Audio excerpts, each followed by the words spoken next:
Boa tarde. Dia 15 de abril de 2019, aula de Embriologia Geral, GSA 107, para as turmas 12A e 20A da Biologia. Última matéria antes da nossa avaliação 1 é ovocitação. Tá? Ovocitação muita gente conhece por aí como ovulação. São sinônimos, né? Apesar que é importante dizer que, na realidade, ovulação é um termo equivocado. O que está acontecendo é ovocitação.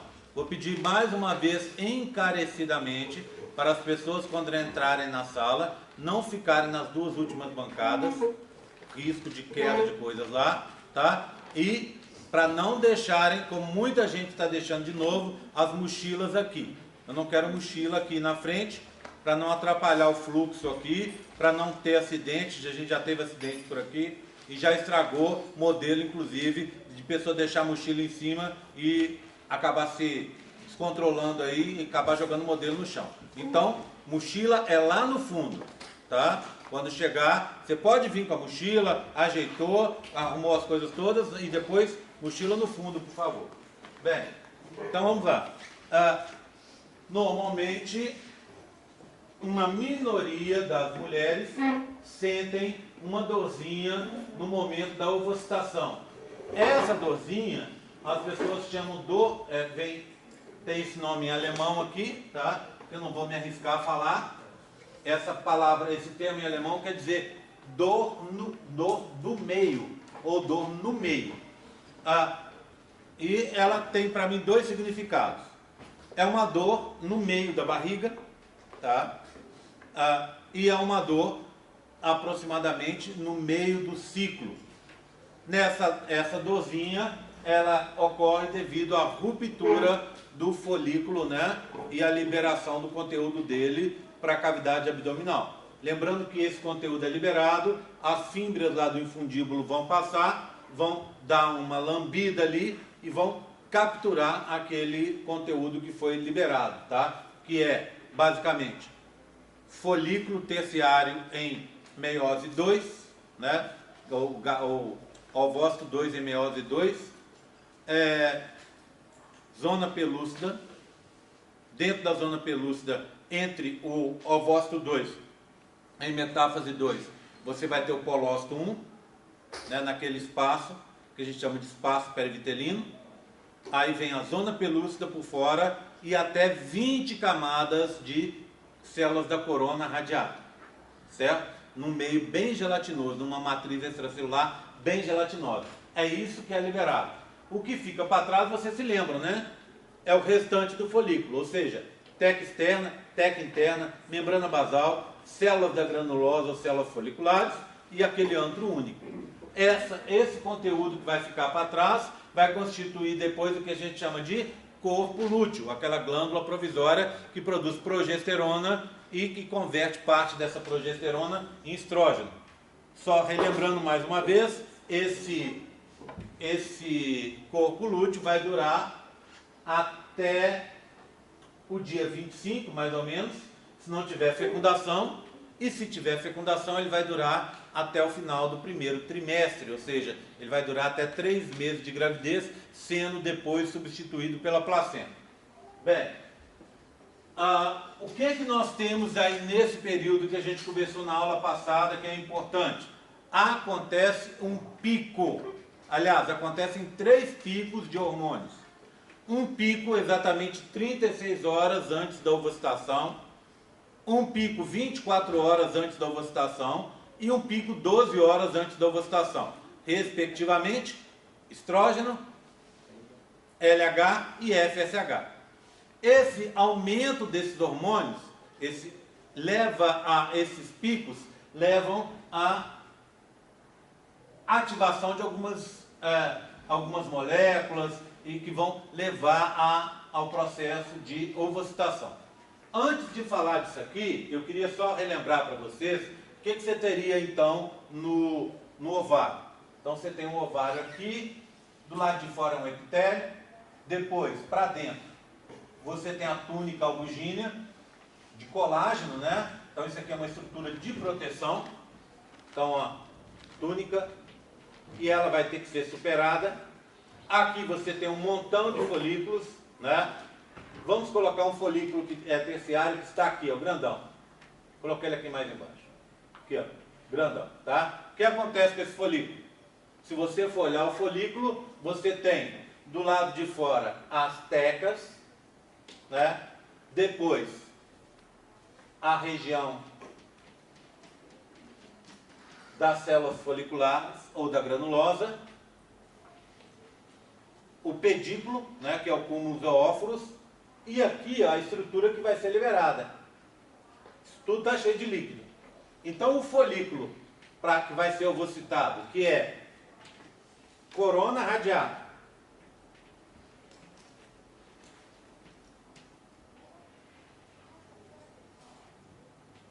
zona pelúcida, polócito 1 e o gameta feminino, o ovócito 2, em metáfase 2, tá? Que é uma ampliação disso aqui, né? Ó, isso aqui está ampliado aqui. Isso aqui, então para sair, ele tem que sair de dentro dessa estrutura externa do próprio folículo, ou seja, ele vai ter que atravessar as células, a região das células da granulosa, a teca interna, a teca externa.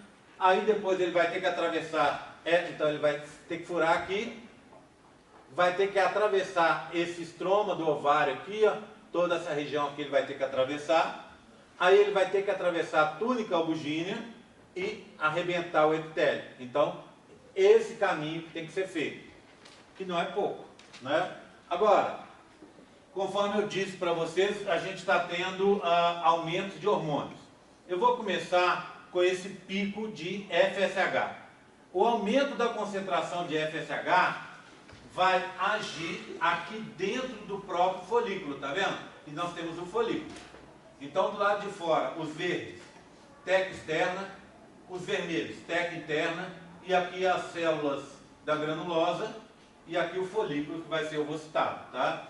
Então, aqui você teria corona radiata, zona pelúcida, o polócito 1 e o ovócito 2 em metáfase 2. É isso que vai ser liberado.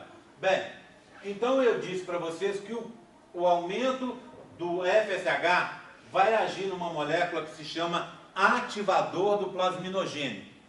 Vamos entender. Ativador do plasminogênio faz o quê? Ativa o plasminogênio. Mas o que é plasminogênio? Plasminogênio é uma enzima inativa que a gente tem dentro do nosso sangue. Essa enzima é uma enzima, plasminogênio é uma enzima grande, inativa. Quando ela é quebrada, fica menor, ela vira uma molécula ativa, uma enzima ativa que a gente chama de plasmina. Então o que o ativador de plasminogênio faz? Transforma o plasminogênio em plasmina, na forma ativa, né? Na forma ativa da enzima. Essa plasmina se chama plasmina porque está no plasma sanguíneo. E o que ela faz? Ela remodela vasos sanguíneos. Então imagina, você rompeu um vaso. Então está um vaso ali, ó. Vou pegar um vaso. Tem um vaso sanguíneo aqui. Pronto. Ele foi rompido, tá? Vou continuar com ele aqui por baixo, ó. Continuando ele para cá, tá? Então aqui ele foi rompido. Tá vendo? Arrebentou. Tá? O que acontece? As células da onde ele foi arrebentado, elas vão produzir ativador de plasminogênio. E o plasminogênio que está circulando pelo sangue vai ser ativado. Tá? O que ele vai fazer? Ele vai limpar, por exemplo, aquele tampão de coagulação. Porque quando você arrebenta o vaso, então imagina, você tem um vasinho lá, né? Tá o vasinho seguindo para cá. Aí ele foi rompido aqui, ó. Rompeu. A tendência do sangue é vazar, não é? O que vai acontecer? Lembra da história da coagulação? Vai fazer um tampão de coagulação, ó. Um tampão de coagulação. Um tampão de uma proteína chamada fibrina. Tá? Ela vai tampar isso aqui, ó. Para evitar que o sangue saia. Só que tá vendo o que aconteceu? Repararam numa coisa? Parte da fibrina está para dentro do vaso. Então ela vai dificultar o fluxo. Aqui funciona, mas aqui está difícil de funcionar.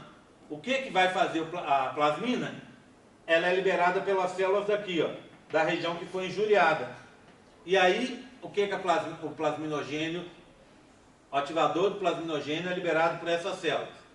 Elas pegam esse ativador do plasminogênio, pega o plasminogênio e transforma em plasmina. A plasmina faz o quê? Ó, olha aqui, ó. Dá uma remodelada no tampão de cicatrização, tá certo? Arrumando aquele problema que estava ali. Então, células injuriadas produzem ativador do plasminogênio. Plasminogênio é uma molécula que está no sangue, ele, em contato com o ativador, ele se transforma em plasmina, sua forma ativa, e serve para remodelar vasos sanguíneos. Então ele está no plasma, tá? Mas ele não serve só para isso, não. Aqui dentro, por exemplo, imagina, está vendo esse líquido todo que está do ântro? Isso aqui é filtrado do plasma sanguíneo. É daqui que está tendo esse líquido. O que acontece? Como é um filtrado do plasma, junto vai o plasminogênio. Está boiando aqui dentro. O que acontece? Quando você tem o pico de FSH, o FSH vai agir nas células foliculares aqui e elas vão fazer o quê? Elas vão liberar o ativador do plasminogênio. E aí o plasminogênio que está aqui dentro, olha, vai ser transformado em plasmina, uma enzima. O que essa enzima vai fazer? Ela vai começar a destruir a nossa estrutura de dentro para fora. Tá? Ela age principalmente em componentes da matriz extracelular. Lembra? Entre as células, então imagina a nossa região das células foliculares. Você tem uma célula, tem outra e no meio tem matriz extracelular. Imagina na teca interna e externa. Tem uma célula, tem outra, no meio tem matriz extracelular. Tá? Então o que vai fazer essa plasmina que foi liberada? Ela começa a desmanchar a matriz extracelular, de forma que ela vai abrir um buraco. Ela vai abrir um buraco que está aqui. Tá? Facilitando a saída desse componente que estava contando para vocês. Então essa é a primeira coisa. Tá? Então, o FSH vai fazer com que apareça o ativador do plasminogênio, que vai converter plasminogênio em plasmina, e a plasmina vai abrir, vou colocar um abrir assim, tá? Na falta de outra palavra, abrir as paredes do folículo. Você concorda que essa abertura é de dentro para fora? Né? Vou colocar aqui, ó, de dentro para fora. Certo? Tudo bem? Bem, agora outra coisa. O que acontece em relação ao pico do LH? Aqui é só um item, tá? E a gente vai ter vários itens ainda. Tudo bem? O que acontece com o pico do LH? Que é o segundo. Aliás, é o primeiro, né? Primeiro aqui e depois lá. O que acontece com esse pico? Esse pico, ele vai agir em moléculas que a gente chama de prostaglandinas. Já falei delas. Prostaglandina é uma molécula que faz contração do músculo liso. Eu falei de prostaglandina quando eu falei para vocês que era um dos principais componentes da secreção da próstata e das glândulas ou vesículas seminais. Que essa prostaglandina servia para contrair aqueles ductos deferentes, o ducto ejaculatório, a uretra, para empurrar para frente o quê? O esperma. Além disso, a prostaglandina, liberada pelo sêmen, agia no genital feminino, fazendo uma contração do útero para sugar para dentro dos espermatozoides. Tá? Então, o que acontece? O LH tem seu pico, ele vai fazer com que sejam produzidas prostaglandinas, e essas prostaglandinas, que é uma família de moléculas, vão ter dois papéis. Algumas vão fazer contração do músculo liso. Você contraindo, o ovário está ali, está cheio de músculo liso nele, né? Tem músculo liso aqui, apesar da gente não falar, está cheio de músculo liso aqui. O que acontece? Ao contrair o músculo, você está espremendo essa estrutura. É como se você estivesse espremendo uma pereba, vamos dizer assim, entendeu? Você vai espremer aquilo ali, vai espremer aquela estrutura que tem água no seu interior, e ao espremer, a tendência dela é romper, né? Então, contração do músculo liso. Outras prostaglandinas vão agir aqui, ó, no epitélio do ovário. Quando elas agem no epitélio do ovário, elas vão fazer com que ocorra a produção de lisossomos. Esses lisossomos são exocitados. E o que eles fazem? Destroem o estroma. Ou seja, olha aqui, ó, você vai abrir um buraco aqui em cima, ó, essas são as células epiteliais, né? Você aumentou o LH produziu prostaglandina, algumas contraíram o músculo liso e outras prostaglandinas diferentes agiram no epitélio, as células produziram lisossomos, esses lisossomos vão destruir de fora para dentro. Então essa destruição é de fora para dentro. De fora para dentro. Deixa eu arrumar aqui que ficou mal escrito. Tudo bem? Tranquilo? Agora, outras coisas que vão acontecer aí. Então, 1, 2, 3. A gente já pode dizer que aqui o 2 aqui está subdividido, né? Outra coisa que vai acontecer. O aumento desses hormônios vai fazer com que ocorra edema. Então, vou colocar aqui assim, ó, 3. LH mais FSH. Aumentando, eles vão causar edema. Edema é o quê? Acúmulo de líquido. Esse acúmulo de líquido vai fazer, lembra, você está com uma estrutura o quê? Que tem uma cápsula lá de fora, a túnica albugínea, né? E aí o que acontece? Quando você acumula o líquido, você vai forçar aquela estrutura interna toda. Então, esse acúmulo de líquido vai meio que amaciar aquela estrutura interna. Você vai espremer as coisas ali, facilitando a saída, né? Outra coisa, o edema, então, deixa eu escrever o que é edema, acúmulo de líquido. Aonde? No ovário, tá? Outra coisa, esse edema, ele vai causar, para alguns autores, isquemia. O que é isquemia? Falta de circulação do sangue. Imagina aqui em cima, ó. Então você tem um vaso. Imagina que aqui em cima você tem um vaso. Quando veio líquido, foi tendo líquido, e o vaso ficou exprimido. Resultado, o sangue dentro dele parou de circular. Quando o sangue para de circular, dá o quê? Isquemia da necrose. Morte do tecido. Ao dar morte do tecido, você vai abrir o espaço. Tá? Então, ó, FSH, plasminogênio, plasmina destrói de fora para dentro, LH, prostaglandinos, contração do músculo liso, mais epitélio do ovário que vai produzir os lisossomos, edema, devido ao acúmulo ao pico dos hormônios, né? Levando também a isquemia, morte. Então você está abrindo espaço. Por último, está faltando uma outra coisa, que é o acúmulo da colagenase, tá? A colagenase, para alguns autores, é produzida pelo LH. Então, quando você tem um pico de LH, você vai ter uma produção de colagenase. Essa colagenase é uma enzima que destrói colágeno. Ela tem uma função muito específica, que é para destruir o quê? Destruir a túnica albugínea. Vai abrir um espaço, um buraco na túnica albugínea, exatamente em cima ali do seu folículo que vai ser ovocitado. Então, o que está acontecendo, gente? Um monte de coisas, tá? Por exemplo, lembra faltou uma coisa aqui, ó.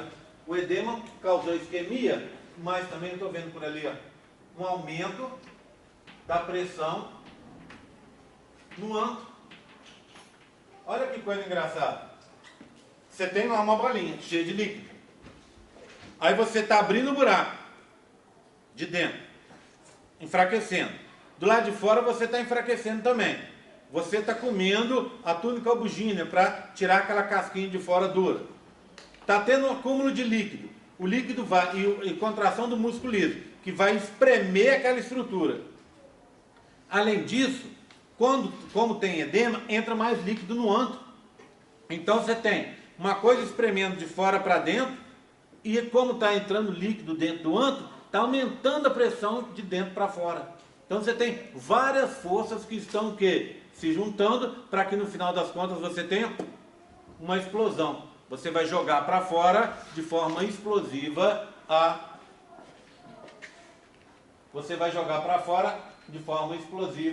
o conteúdo, tá vendo? Então olha aqui, ó. Olha que bacana. Esse é um ovário branquinho, tá vendo? Ó? Por causa da túnica albuginea que está nele. Olha a região onde está o folículo que vai ser ovocitado. Olha essa aqui, ó. Bem vermelhinha. Por que está vermelha? Porque você tem edema, o edema vai parar o fluxo sanguíneo ali, vai dar isquemia e vai ficar tudo vermelhinho. Olha lá, tudo vermelho, ó. Tá? Então olha como já está para fora. Aí o que acontece? Estourou. Olha, sai uma gotinha, tá vendo? Isso aqui é um instrumento médico, tá vendo? Instrumento cirúrgico. Sai uma gotinha. Olha aqui, ó, gotinha saindo, ó. Tá vendo? Isso aqui vai sair para fora. No final vai dar uma cicatriz que a gente chama de estigma. Uma pequena cicatriz que vai dar no ovário, na região em que sair o folículo. Aqui está difícil de ver para vocês, porque a imagem está ali, aí ao passar para cá perde qualidade, ao mostrar a imagem aqui perde mais ainda, né? Mas se você, depois se você quiser dar uma olhada na apresentação que eu deixei lá no campo virtual para vocês, vocês vão ver que tem umas coisinhas aqui, ó. O que está aqui dentro dessa gotinha? Corona radiata, zona pelúcida, ovócito 2, em metáfase 2, junto com o colócito 1. É o que está sendo liberado nessa gotinha. O que vai acontecer agora? As fibras vão estar passando aqui, ó, e na hora que isso aqui for levado para fora, ela vai passar e vai sugar isso para dentro da tuba. Tá? Tudo bem? Tranquilo? Entenderam isso? Então, é uma ação concomitante de vários fatores que eu já descrevi, que vão acabar levando a esse processo de ovocitação. Para essa ação ocorrer, é necessário que você tenha um aumento daqueles hormônios, daqueles picos que a gente viu na aula passada, tá? Bem, tranquilo com isso? Ô, Jorge, fala. Quem estimula a produção de colagenase não é o FSH? Não, eu acho que é o LH. Acho que eu lembro disso da viola. Cadê? Aqui, ó. Pode estar errado lá, tá? Eu acho que é o LH. Você tem LH junto com estrógenos, tá vendo? Então você tem pico de estrógeno e de LH que vai agir no pico de colagenase, tá? Se eu falei lá, eu falei errado, tá bom? Então, LH e FSH. LH, estrógeno. Tudo bem? Deixa eu até pôr estrógeno aqui, ó. Que é o outro pico que estava faltando, né?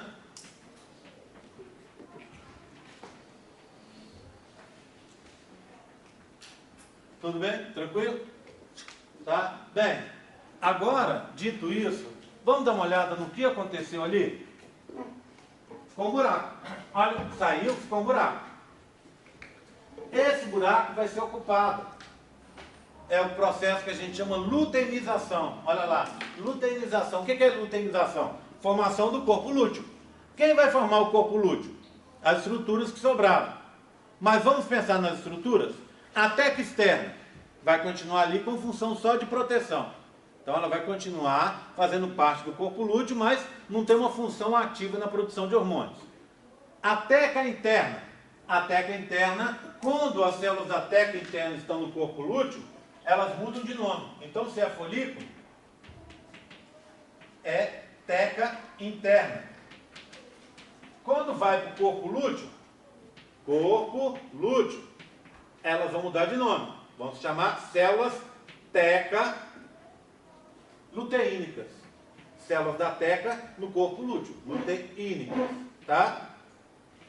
As células foliculares, quando estão no, chamam assim quando estão no folículo, né? Foliculares ou da granulosa. Essas células da granulosa, quando estão no corpo lúteo, vão se chamar células granulosa luteínicas. Simples assim. Tá? Tudo bem? Bem, as células foliculares, ou da granulosa, chamada agora granulosa luteínicas, essas células não têm capacidade mitótica, ou seja, elas não conseguem se multiplicar. Então o que tem no início é o que vai ter depois, tá? Tudo bem? Então elas permanecem com a mesma quantidade.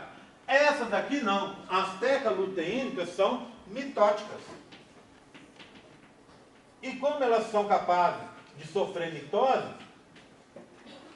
elas vão ocupar o interior do corpo lúteo. Olha lá o corpo lúteo, tá vendo? Aqui, ó. Tá aqui o buraco, tá? Aí vem para cá, essas células sofrem mitose e acabam ocupando o interior do corpo lúteo. Então a maior parte do corpo lúteo é formada por essas células da teca, elas que vão ser as principais produtoras de progesterona, que é o principal hormônio do corpo lúteo. Então, progesterona, produzido principalmente pelas células teca-luteínicas, que vão vir da teca interna sofrendo mitose. Tá? Tudo bem? Tranquilo? Então essa é a glândula. E aqui, ó, lembra daquela cicatriz que eu contei para vocês? Olha ela aqui, ó. Uma cicatrizinha de colágeno, como se tivesse machucado. Tá vendo? Um buraquinho que foi fechado. Isso aqui é o que a gente chama de estigma. Tudo bem? Deixa eu ver se tem mais alguma coisa. Já falei disso aqui. Isso aqui é só um slide para contar da importância dessas prostaglandinas, que é uma família de mais de 30 moléculas, tá? Foram descobertas há muito tempo atrás, em 1935, por esse sueco aqui, que ganhou o Prêmio Nobel de Medicina por causa dessa descoberta. Logo depois, alguns anos depois, em 12 anos depois, mais uma turma ganhou o Nobel de Medicina devido também a essas prostaglandinas, ao estudarem a ação dessas prostaglandinas no sistema imune. Então, vendo que aqui eu não falei nada de imunidade, viram só como essas prostaglandinas são importantes? Tem mais de 30 compostos. Eu estou falando contração de músculo liso e falei agora a ruptura lá da parte externa do ovário para a saída do folículo. Não falei nada de sistema imune. E elas são muito estudadas hoje, principalmente nessa história de sistema imune, tá? Esses caras descobriram que na parte imune elas atraem o local de inflamação, de infecção, macrófagos e outras células fagocitárias e aumenta a permeabilidade celular. Lembra aquela história que provavelmente vocês conhecem desde o pré-primário? O professor falava de diapedese, quando as células do sangue atravessam o vaso para agir lá no tecido conjuntivo. Esse processo é também mediado por essas prostaglandinas. Tá bom? Bem, então, prostaglandinas estão aí. E olha que coisa mais incrível. Esse é um ovário. O ovário está quase todo aqui, ó, para vocês terem uma ideia. Aqui seria o ligamento, tá vendo? Então você teria pelo menos metade de um ovário aqui. Talvez até um pouco mais, tá vendo? Você teria uma coisa que viria aqui assim embaixo. Olha o tamanho desse corpo lúteo, com as células granulosas luteínicas lá dentro e as células teca-luteínicas aqui fora, tá vendo? Elas que sofreram mitose, ó. Olha como ele é gigantesco perto do ovário. Ele praticamente ocupa o ovário inteiro. Olha os folículos que estão em atresia aqui. Você lembra daquela história que muitas meninas conhecem, os meninos também, aquela história de síndrome dos ovários policísticos? Ó, existem duas principais causadoras de esterilidade, no homem e na menina, né? A principal causadora de esterilidade no homem são varizes no testículo. Então, na realidade, naquela estrutura ali. Então, lembra, você tem um testículo, ele está preso aqui, ó, por uma região muscular que vai controlar a subida e a descida do testículo, certo? Então, aqui tem um músculo que chama cremácea e tal, né? Que é importante para isso. Quando dá varizes aqui, ó, o que acontece com essas varizes? Na varize o sangue fica parado. E aí você tem dificuldade para movimentar o sangue. Isso é que a gente chama de varicocele. O sangue fica parado, altera a temperatura do testículo e você, menino, não consegue ter espermatozoides em condição própria para eles se desenvolverem, que é 35 graus e meio aproximadamente. Então, o que é que acontece? Muitos meninos têm esse tipo de varize no testículo, que é a varicocele. Só que existem graus diferentes. Eu posso ter uma varicocele pequena que não me afeta em nada. Você, por exemplo, pode ter uma varicocele maior que te deixe, que por exemplo, destrua, sei lá, 80% dos seus espermatozoides. Outra pessoa pode ter uma varicocele maior ainda, que destrua 95% dos espermatozoides. Só lembrando que se você tiver uma produção de 10% dos espermatozoides, você ainda é considerado fértil. Não afeta a sua fertilidade, porque a gente produz muitos e muitos espermatozoides. Mas a varicocele é a principal forma, é o principal causador dessa infertilidade masculina. O que é que você faz nesse caso? Casos mais sérios. O cara vai lá, simplesmente faz como se fosse varize nas pernas, ou em outros lugares. Ele vem com bisturi a laser e vai queimando os vasinhos, né? Vai cauterizando os vasinhos. E vai tirando esses vasos que acabaram crescendo e atrapalhando o fluxo de sangue no testículo. Tá? Então, essa é a principal causa masculina. Eu contei da masculina porque eu queria falar da feminina. A principal causa de infertilidade feminina é a síndrome dos ovários policísticos. Basicamente é o quê? Uma dificuldade da menina em formar esses folículos atrésicos aqui, tá vendo? Então imagina, você tem um folículo terciário, que era esse aqui, que eu vou citar, já virou corpo lúteo. Esse corpo lúteo tem que virar o corpo albicans. Esses folículos que não ovocitaram, eles têm que eles têm que desaparecer, né? Em algumas meninas, parece que esse processo fica dificultado. E como ele fica dificultado, ao invés de simplesmente desaparecer com calma, sem dar nenhum problema, sem dar nada evidente, começa a dar uma reação inflamatória aqui, aqui. Então, essa reação inflamatória dificulta o processo de síntese de novos folículos. Então, dá uma inflamação, células de defesa começam a agir ali, toda a estrutura vai se alterar e aí causa o que a gente chama de síndrome dos ovários policísticos. De novo, igual no masculino. Muitas das meninas têm ovário policístico, mas é o que a gente chama normalmente de micropolicístico. É coisa pequena que não afeta a sua vida. Algumas meninas, no entanto, acabam tendo níveis elevados, essa inflamação num nível elevado. E aí passa o que a gente chama de síndrome dos ovários policísticos. E ele é uma causa que pode levar à infertilidade feminina. Tá? Então o que você faz nesse caso? Tem cura? Tem, hoje em dia tem cura. Tá? Você vai fazer o quê? Você vai na médica, ela vai te dar um remédio, que basicamente é um anticoncepcional, que vai agir para evitar essa inflamação. Então você fica tranquilinho, porque o que acontece? Inflamou agora, afeta os próximos ciclos. Enquanto essa inflamação não for debelada, os próximos ciclos são afetados. Então o que você faz? Você vai tomar um anticoncepcional para evitar a inflamação, para o processo ocorrer na boa, né? Aí o que acontece?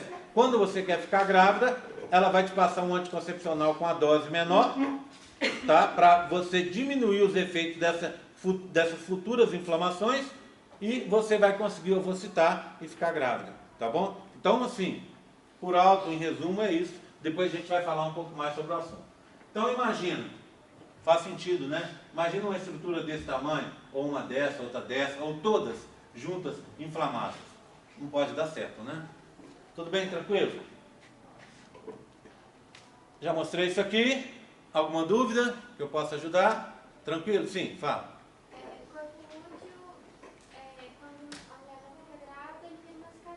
Sim, e quando ficar grávida vira uma cicatriz também. Só que aí vai levar 3 meses para virar a cicatriz. Ele não vai se transformar no negócio? Não tem nada a ver, né? Os meninos que sabem, que já fizeram comigo, sabem que não vão achar muito engraçado. Eu sei daqui a um tempo vai achar muito engraçado essa sua pergunta. Porque as coisas não tem nada a ver, uma no ovário e outra no útero. Não, então, justamente por isso que eu estava perguntando, né? Se já placenta. Não. O corpo lúteo, ó, o corpo lúteo desaparece e é substituído pela placenta. O corpo lúteo está no ovário e a placenta lá no útero. É por Ele é isso substituído. que eu perguntei, que eu ia perguntar se ele passava pela... Não. Mas pode perguntar quantas vezes quiser, sem problema, tá? Qualquer tipo de pergunta eu estou aqui para responder. Tá bom? Tranquilo, nada a ver. Tá? Você vai aprender mais para frente. Alguma outra dúvida? Fala. Tem diferenciação, porque tem diferença de horas no pico dos hormônios, né? Sim. Tem uma diferença, tipo, uma sequência? Desses eventos aqui? Um que acontece primeiro, o outro depois? Olha. Mostra essa diferença nas horas do pico? Não, porque na realidade, assim, alguns eventos começam antes, mas no final todos vão somar para que as coisas aconteçam em conjunto. Tá vendo? Que tudo é junto para a mesma coisa, para expulsar. Então, na realidade, até você tem um período assim. Mas, por exemplo, na hora que a plasmina começa a agir, ela começa a agir algumas horas, é uma das últimas a agir por causa do pico do FSH, né? Antes você vai ter as prostaglandinas agindo, e depois, no final das contas, não é que a prostaglandina agiu e depois parou, e aí veio o FSH com a plasmina, não. Aí eles vão somando e as coisas vão tendo um somatório para que ocorra a ovulação, tá? Alguma dúvida a mais? Tranquilo? Bem, vou fazer a chamada e eu queria conversar uma coisa com vocês.